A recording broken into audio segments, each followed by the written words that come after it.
Welcome to day 2 of the Ecclesiastical Law Center's History of Lordship Tour. I hope you've had a good rest. I hope you learned a lot yesterday. There's a lot more to learn today. Before we can get deeply into the men that we're going to discuss, the concepts that they brought forth and the stands for Christ that they did, we have to understand a man from England, 100 years prior to many of the men we're speaking of, and a few years prior to even the first. His name was Sir Edward Coke. I have a lot to tell you about him this morning. Isaac Backus was a product of Roger Williams' thinking. Roger Williams collaborated with John Clarke on some of the greatest legal work in the history of mankind. But to understand both of them, you have to understand what Coke was and what his mindset was and what he taught to Roger Williams. Sir Edward Coke was born in February 1552, and he's often considered the greatest jurist of the Elizabethan and Jacobean eras. Educated at Trinity College before leaving to study at the Inner Temple, and was called to the bar in 1578. As a barrister, he took part in several notable cases, including Slade's case, before earning enough political favor to enter Parliament, where he served as Solicitor General and then as Speaker of the House of Commons. Following a promotion to Attorney General, he led the prosecution in several notable cases, including those against Robert Devereux, Sir Walter Raleigh, and the Gunpowder Plot conspirators. As a reward for his services, he was first knighted and then made Chief Justice of the Common Pleas. Coke was a fervent champion of the common law and was one of the first, if not the first, to state that the rights of man were God-given and that the king could not breach them. I'm going to be reading from a book that you'll have the opportunity to purchase at the end of the day if you'd like. It's called Roger Williams and the Creation of the American Soul, Church, State, and the Birth of Liberty by John Barry. There it is in the shot. It's a great book. I'm going to read from page number 24. It says, as an attorney, Coke had represented great and important clients, and in representing his clients, he had always championed them. As an attorney, he set many precedents. In 1585, he won an acquittal by arguing that his client could not be tried twice for the same crime, helping establish an essential element of modern jurisprudence. It's called double jeopardy, and before that, they could be tried twice for the same crime. Subsequently, he filled an extraordinary string of offices, and he didn't simply hold them, he expanded them. He was the Speaker of the House of Commons. He was Chief Justice of the Court of Common Pleas, Chief Justice of the King's Bench, as well as a member of the King's Privy Council and of the Court of the Star Chamber. His greatest and most important client, however, was not the enormously wealthy Howard family, nor Queen Elizabeth, nor King James, who he represented. His greatest client was the very law itself, the common law of England. As a judge, he set numerous precedents, asserting judicial authority, any one of which was enough to make him a major figure in the history of law. In the Bonham case, for example, he established the concept of judicial review of legislative acts, declaring when an act of Parliament is against the common right and reason, the common law will control it and adjudge such an act to be void. 150 years later, the Massachusetts Assembly quoted Coke in ruling on the Stamp Act when they ruled it null and void. And in Marbury v. Madison, which established judicial review in the United States, Chief Justice John Marshall borrowed from Coke's decision. Yet any single act of his as a scholar or judge seems almost trivial compared to the entirety of his contributions. His very life came to epitomize a struggle between authority and liberty. Coke stood clearly on one side of this divide. His analysis and decisions wove themselves deep into English jurisprudence and constitutional history, and eventually into the Constitution of the United States. If you've ever asked yourself this question, how did the United States end up with such a forward-thinking view of law and freedom and liberty? You can base that in the suffering of many Virginia Baptists, of the Baptists of New England. You can base it in many things, but that has to affect the law somewhere. The law has to change. And Sir Edward Coke is the one who changed that law and forever gave us the freedoms that we so greatly appreciate today. In one of Coke's most important cases, Richard Bancroft, Archbishop of Canterbury, sought to take advantage of the assertion of royal power and asked King James to personally decide a case. James was pleased to establish a precedent in England and affirmed that he was the supreme judge Inferior judges are his shadow ministers, and the king may, if he please, sit and judge in Westminster Hall in any court there and call their judgments to question. And then he made this dangerous statement: the king, being the author of law, is the interpreter of law. Bancroft began by stating the scripture that the king had the power to decide any judicial proceeding. The king himself then interjected that the law was founded upon reason, and he and others had reason as well as the judges. In reply, Coke greatly marveled that the archbishop durst inform the king that absolute power and authority as aforesaid belonged to the king by the word of God. He continued and said, true it was that God had endowed his majesty with excellent science and great endowments of nature, but his majesty was not learned in the laws of the realm of England and judgment of law. This requires, he said, long study and experience before that a man can attain to the cognizance of it, and that the law was the golden meta-wand and measure to try the causes of the subjects, and which protected his majesty in safety and peace. Coke was arguing the key point. He was arguing that the law was supreme. Irritated, James promised ever to protect the common law.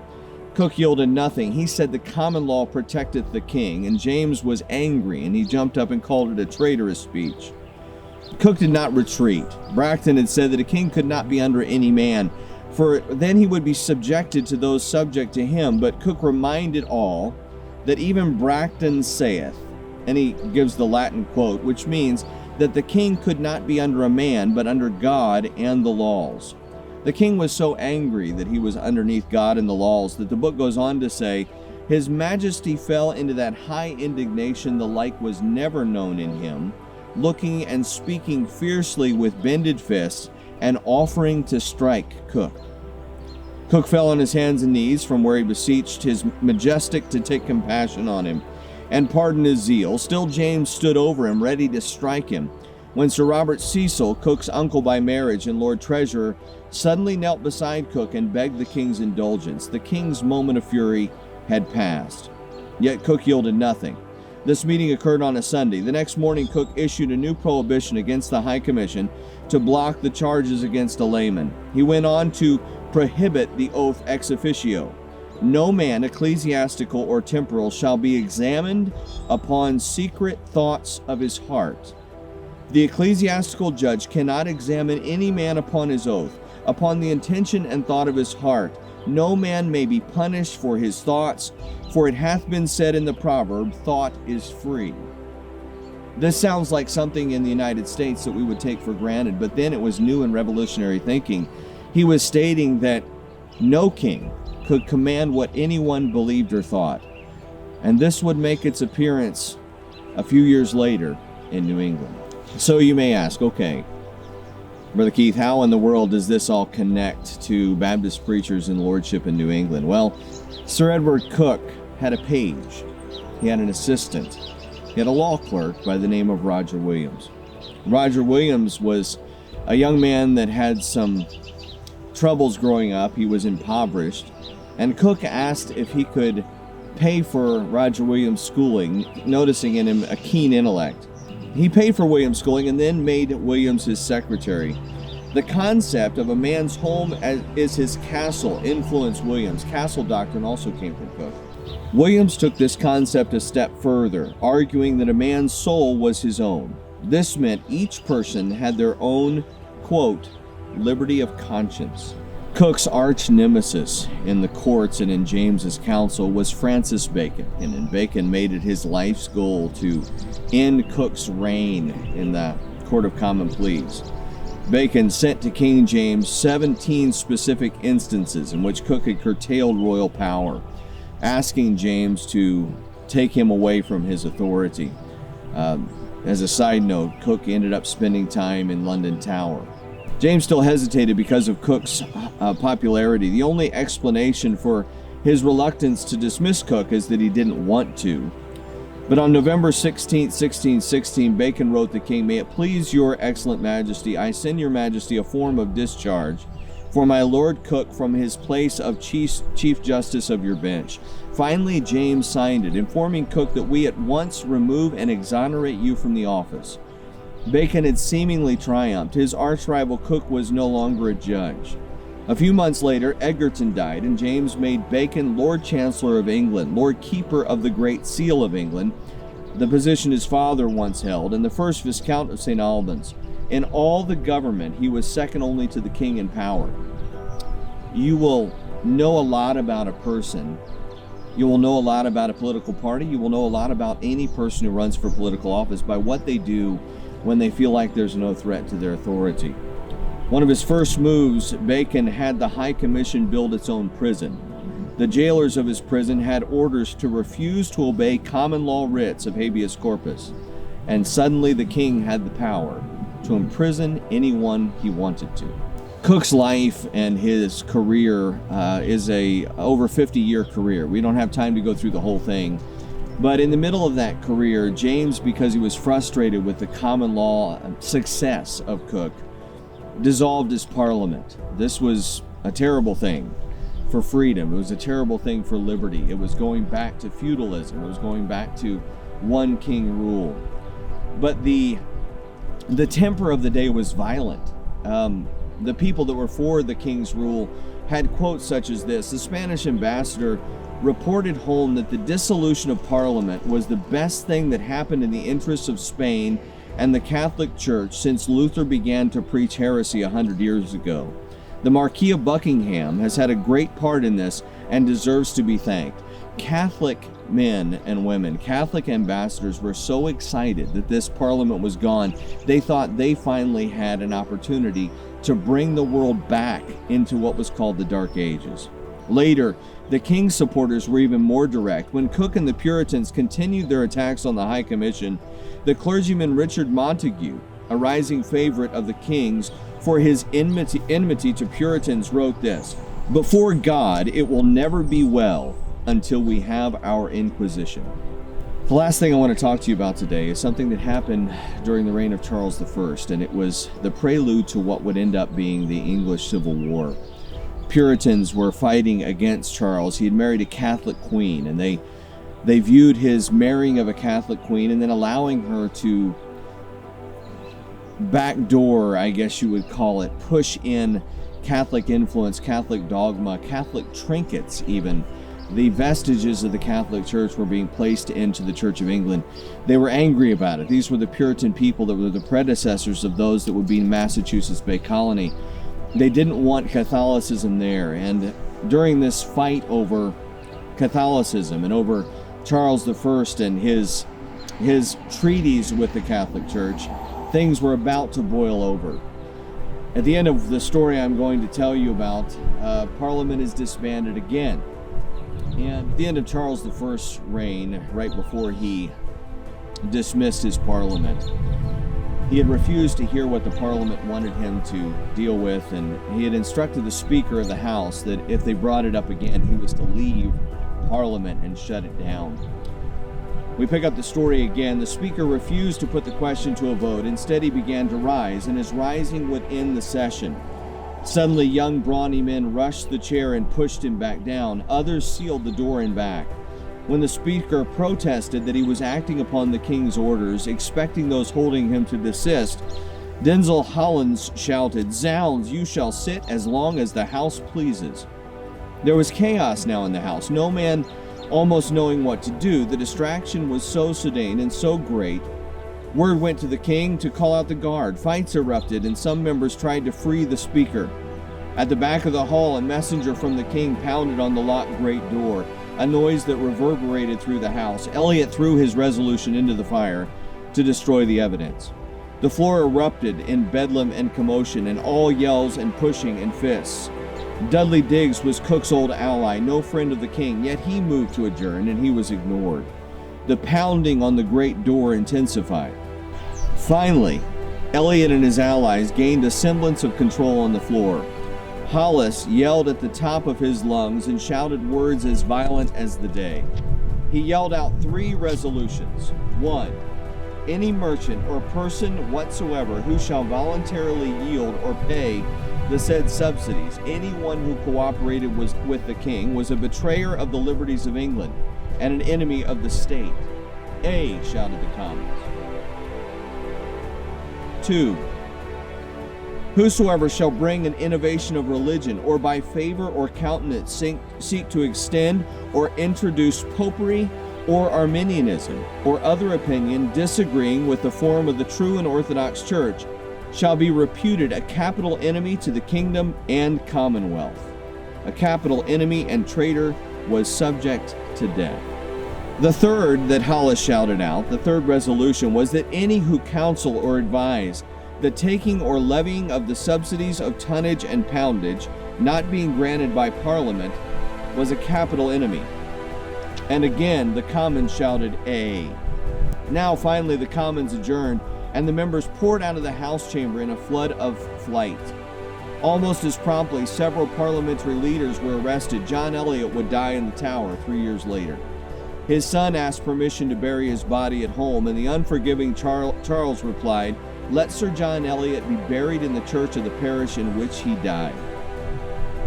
All the travail of this Parliament and all of its compressed fury, Williams witnessed, because Roger Williams, right before he left for America, was a page and a courier to that court. This was what he left to come to New England. Mr. Williams, Sir Robert Barrington said, "who walks the city will be able to say more than I." Watching Parliament's dissolution could have brought him no pleasure, nor could he find pleasure in carrying back to Essex one more letter from Sir Thomas. "I love not to be a messenger of evil tidings," he said, "yet my desires are so great to inform you with all the occurrences of the times." This day in Parliament, no man almost knowing what to do, the distraction was so sudden and so great.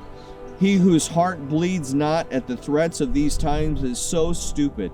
I pray God send us better grounds of comfort, and withal to be armed for the worst that can befall us. What the particulars were, you have an eyewitness report. And with this statement, Roger Williams ended his apprenticeship with Sir Edward Coke. He watched the entire country break down before him. He watched the argument between common law and king's right. He watched the Puritans, although zealous, that wanted to force their form of religion upon England. And then he leaves for the shores of America. Roger Williams was born in London, England, with many historians citing 1603 as the probable year of his birth. He was born again in 1613 at the age of 10 years, and he described that experience as the father of lights and mercies touching my soul. During his time as a page, Roger secured a Bachelor of Arts degree from Pembroke College, Cambridge. He was fluent in Latin, Hebrew, Greek, Dutch, and French from an early age. He married Mary Bernard, the daughter of the Reverend Richard Bernard, a notable Puritan preacher and author, at the Church of the High Laver in Epping Forest, just a few miles east of London. Together, Mary and Roger had 6 children. I love their names: Mary, Freeborn, Providence, Mercy, Daniel, and Joseph. From the legal perspective, Roger was influenced by his time with Sir Edward Coke as an advocate of the common law, and he was opposed to the right of kings. From a Christian perspective, living in Newgate. Yes, Newgate. You see, to get from his house all the way to Sir Edward Coke's offices, he walked by Newgate Prison every day. He watched the execution of several people that we're going to talk about at the end of this tour, one of them by the name of Edward Whiteman. What his relationship was with Whiteman, we have no idea, but it's interesting to note that he had a relative that was also named Edward Whiteman. Many historians have wondered whether he was not related to the Whiteman family.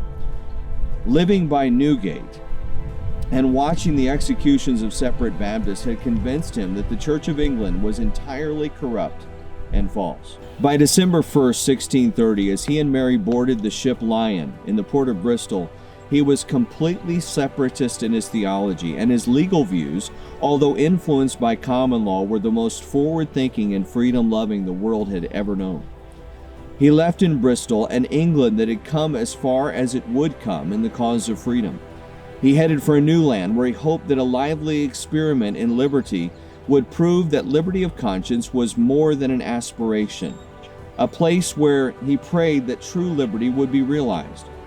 And thus Roger Williams set course for the Americas, a land that he thought would be free.